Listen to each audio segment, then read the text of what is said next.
This is a war that should have never happened. It's a war the Russians tried repeatedly to settle on terms that were very, very beneficial to Ukraine and us. The major thing they wanted was for us to keep NATO out of the Ukraine. The big military contractors want to add new countries to NATO all the time. Why? Because then that country has to conform its military purchases to NATO weapon specifications, which means certain companies, Northrop Grumman, Raytheon, General Dynamics, Boeing, and Lockheed, get a trapped market.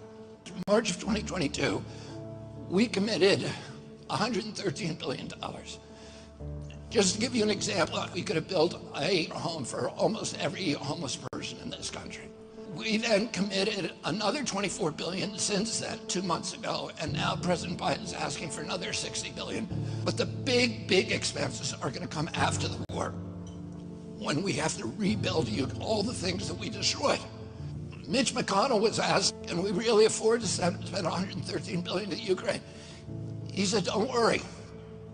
It's not really going to Ukraine.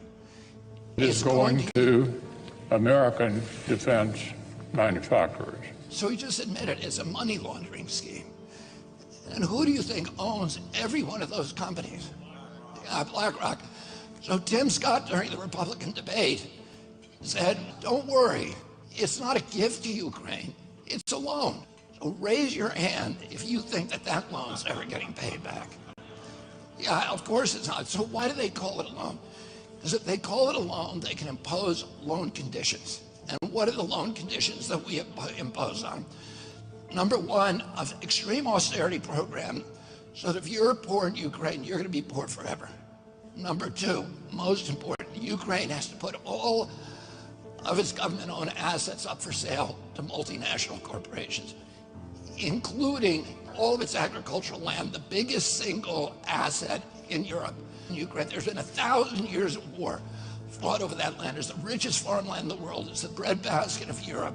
500,000 kids almost, Ukrainians, have died to keep that land as part of Ukraine.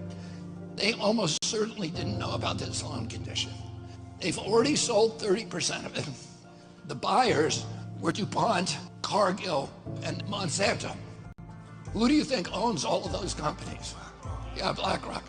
And then in December, President Biden gave out the contract to rebuild Ukraine.